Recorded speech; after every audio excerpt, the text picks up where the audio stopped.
Përshëndetje të gjithëve, mirë se vini përsëri në një video të radhës. Në këtë video desha ju t'regu njërën prej programeve më të mira për instalimin e WordPressit në kompjuterin tonë në lokal. Faqja që e kam përzgjedhur është localvp.com, është një program i cili ka ardhur domethënë ose u kriju prej disa developerave ose një kompanie që më na lehtësu neve punën shumë. Si fillim domethënë kjo është faqja kryesore, edhe çfarë është qëllimi i kësaj? Qëllimi i kësaj domethënë është me e instalu uh, WordPressin në lokal, në kompjuterin tonë, shpejt, lehtë dhe sigurt. Andaj domethënë kjo ka ardhur si zgjidhje e asaj problemi që i kena pas viteve uh, më para kur e kena instalu një WordPress para 10 viteve ose 70 viteve ose ndoshta edhe 5 viteve që i kena fillu me Xampi, me kriju foldera, me kriju dhe më thënë htdocs, gjëra që na i ka vështirësu pjesën e instalimit. Andaj si fillim për të instalu këtë, unë vetë se e kam të instalu me paraprakisht në kompjuterin tim, andaj si instalohet kjo, instalohet dhe më thënë duke fillu me kliku download for free, uh, e gjitha është free, nuk ka dhe më thënë do një verzion me pagesë, gjithë shka është free, para se me do download, si fillim hap ki pop-upi dhe të regon se cilën sistem operativ ose cilën platform je duke e përdorë, ti nëse ke Mac e zgjedh Mac, nëse ke Windows, në kam Windows, e vendos në me thënë emrin edhe mbijemin, dhe pastaj e tregon se çfarë ja je agencia apo një freelancer, e zgjedh freelancer, e vendos emailin, edhe e bën get it now. Në moment kur e klikon get it now dhe fillon bëhet instalimi. Unë nuk e bëj tash domethënë sepse vetë se e kam të instaluar. Pasi bëhet instalimi, bëhet download edhe fillon konfigurimi. Në moment kur do të fillon konfigurimi, aty domethënë nuk keni punë shumë, keni disa hapa, për shembull vetëm me shku next e kështu me radhë, pasi klikon domethënë disa hapa next, fillon edhe hapet ky domethënë ki pamje, kjo pamje që shifet domethënë tash për moment. Unë i kam disa website të instalume për momentin, që janë para prake, kështu që njëra që e kam instalu shpejt, domethënë ka qenë kjo Local VP tutorial, që e kam vendosur domethënë për këtë video. Prandaj domethënë çfarë ka domethënë ki program për momentin. Si fillim domethënë e ka këtë pjesën lart anën e majtë të panelit, që është domethënë pjesa e akauntit, nëse dëshirim me u logu në akauntin në faqen zyrtare. Pastaj është kjo butoni i local site, listimi i faqeve që i kena të instalume në website. Unë i kam kriju disa faqe që bëj testime për projektet e mia personale të klientëve, që bëj thjesht testime. Edhe pastaj kena butonin e radhës që është connect, që të regon domethënë me i konektu local VPN direkt me di prej kompanive që i kanë support ose që janë domethënë partner, është VP Engine edhe Flywheel. Edhe pastaj kena pjesën e blueprints. Çka janë blueprints? Blueprints janë domethënë shablonet e gatshme apo dizajnet e gatshme para prake që i kena kriju, i kena instalu domethënë disa lloje stekut para prake që nëse dëshirim të ardhmen ta përdorim për një website të radhës, s'ka nevojë me kriju për fillimi, mirë po e përdorim atë që e kena kriju paraprakisht. Andaj domethënë këtu e kena ato që listimin atyre gjërave që i kena instalu në blueprints. Pas e kena pjesën addons, shka janë addons, janë disa extension që përdoren për local VPN, edhe kena pjesën e get help, të kena të gjitha domethënë informatat e dukura që lidhen direkt me local VPN, që janë komuniteti, faqet, how to e kështu me radhë. Edhe pas taj domethënë për të instalu një local VP ose për të instalu një WordPress website prej zero me disa hapa të caktuar, atëherë është domethënë shkrim me radhë. Si fillim e kena butonin poshtë për ta instalu një website të ri. Si fillim që kema atë local site, edhe kena domethënë to create a site, e kena dy opsione. Opsioni i parë është create a new site edhe create from a blueprint. Ne domethënë e zgjedhim create a new site sepse blueprint nuk është që kena për momentin, edhe shkrim continue. edhe domethënë e vendosim emrin e website-it, edhe website-in e vendim domethënë test video, tutorial, edhe kena domethënë butonin advanced options.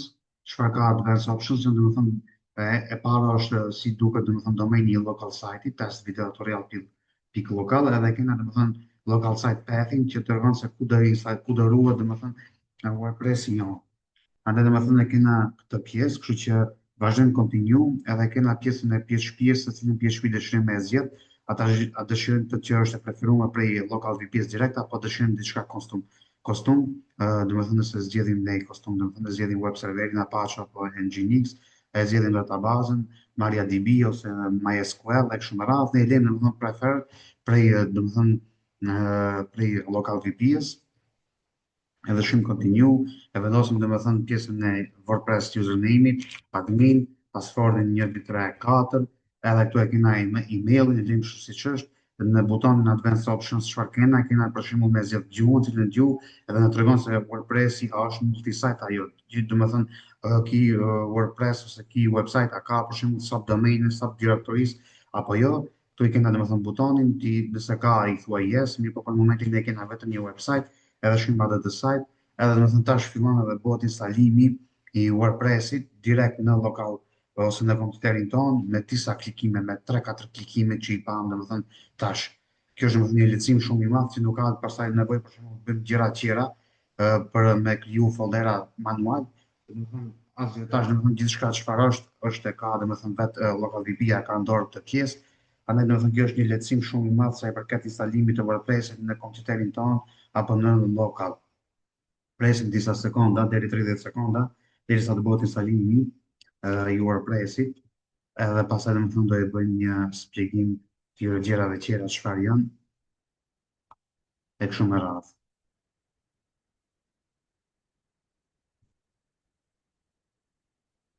Presim edhe një 10 sekonda.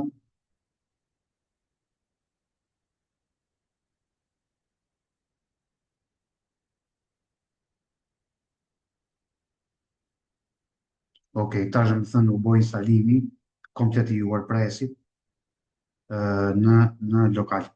Ndaj si fillim domethënë ne kena emrin e faqes tonë, test video tutorial, dhe pastaj kena pjesën e site folder butonin. Çka site folder është folderi se ku do ruhen domethënë folderat e website-it tonë. Në lokal e kena domethënë një tek i lirëzimi, tek local sites edhe test video tutorial. Edhe pastaj këtu i kena domethënë folderat e faqes tonë, domethënë që janë VP admin, VP content, domethënë pluginsat, themat e kështu me radhë. Pastaj kena pjesën e databazës, e kena pjesën e connect, databazën, e kena emrin e hostit, portin, database name, username, passwordin, edhe kena pjesën e tools, që tregon domethënë këtu kena pjesën e mail pit edhe live links, çka janë këto. Kjo është për shembull live links është me kriju link të për shembull live, përkohësisht më ja tregu për shembull klientit edhe ai me hi edhe me e pa domethënë website-in që jetu punu ti paraprakisht e kështu me radhë, edhe kthehena domethënë tek pjesa e overview, lart e kena butonin site shell, e çka site shell është domethënë kjo pjesa e gitit, që nëse ti për shembull din edhe ke një urinë me punu me site shell ose me git, edhe me kriju komanda paraprake që domethënë kanë të bëjnë me local VPN ose me faqen tonë ose me databazën, mund domethënë pa probleme i punu këtë pjesë. Sa i përket pastaj kena pjesën e Visual Studio Code-it, kjo është prej programeve që lejon domethënë pjesën e krijimit nëpërmjet kodimit me ndërhyrjen e website ose me krijimin e një website WordPress direkt domethënë prej Visual Studio Code direkt me kodim. Si fillim tek overview kena pjesën e site domainit, që është domethënë emri i domainit të website-it, SSL certifikatën, e kena web serverin çka është Nginx apo Apache, PHP version, databazën, one click admin, çka është one click admin, është domethënë nëse këto e bëjmë on, kjo tregon që në moment kur të him tek website-i mos ndaj me kërku pjesën e username dhe password, mirë po më hi direkt në website pa mos bë login me username dhe password. Si fillim ne e lejmë off. Edhe këtu në tregon WordPress versionin, multi-site është apo jo, edhe kena X debug, dhe më thënë nëse dëshim me këtë buton të bëjmë debugime, mirë po kjo është për developerat, kështu që tash fillim edhe bëjmë dhe më thënë fillimin e e hapjes së WordPressit, tu kena dy butona, edhe kena këtë butonin lart domethënë stop site edhe start site. Për momentin website-i jonë është domethënë aktive, e që na tregon domethënë me këtë ngjyrën e gjelbër që është tu anën e majtë të panelit, e që tregon se cilët website për momentin e kena aktive. Kjo për momentin kena aktive, edhe tash domethënë kena dy butona VP admin me shku domethënë direkt tek WordPressi dashboardit edhe kena domethënë web site, me shku direkt te website, ne shkojmë domethënë direkt te WordPress admin. Edhe do na hape pjesa që na tregon domethënë username-in edhe passwordin. Username dhe passwordin e bëm domethënë admin, edhe passwordin e bëm 1 2 3 4. Edhe ja pra domethënë ku na i hapi domethënë WordPressin. Kjo është domethënë sa i përket instalimit të WordPressit në lokal nëpërmjet programit Local VP me disa klikime shumë shpejta, gati as 3-4 minuta, domethënë që bëhet instalimi i WordPress. Prandaj domethënë kjo është një lehtësim shumë i madh sa i përket kësaj pjese. Domethënë kjo është pjesa e se si duket pjesa e WordPressit për ato që s'kan përdorur asnjë WordPress. Kjo është domethënë pamje e parë se si duket instalimi i një faqe në WordPress. Edhe kena domethënë tash pjesën e website-i se si duket në front. Kjo është website-i që vjen by default për i WordPressit, edhe kjo domethënë është pjesa e WordPress. Andaj unë nuk i në detaje se çka është WordPressi, sepse kum pak bëhet tutorialla paraprake që i keni në YouTube edhe me shikuar se çka është WordPressi në detaje. Kjo është vetëm sa i përket se si bëhet instalimi në WordPressin nëpërmjet local VPS, nëpërmjet domethënë këtij programi që është shumë i mirë, që është falas, e këtë domethënë ka bën një lehtësim shumë të madh sa i përket kësaj pjese. Kjo është domethënë e gjitha sa i përket kësaj video, që ishte domethënë në pjesë speciale vetëm për local VPN e kështu me radhë. Unë ju falenderoj shumë për dëgjimin edhe për përkrajen, andaj domethënë jena në kontakt në video të radhës, atëherës domethënë ju falenderoj edhe një herë. Ju ftoj që ta shpërndani sa më shumë këto video që i krijoj, domethënë nuk kanë qëllime për përfitimi apo diçka që të gjitha i një bëj falas për komunitetin dhe për të gjithë ata që nuk dinë domethënë çka është WordPressi dhe çka është SEO, kështu që shpërndani sa më shumë dhe bëni subscribe kanalin që mos i humbni një video të radhës e kështu me radhë. Ju falenderoj shumë edhe një herë edhe shihemi në sesionin e radhës.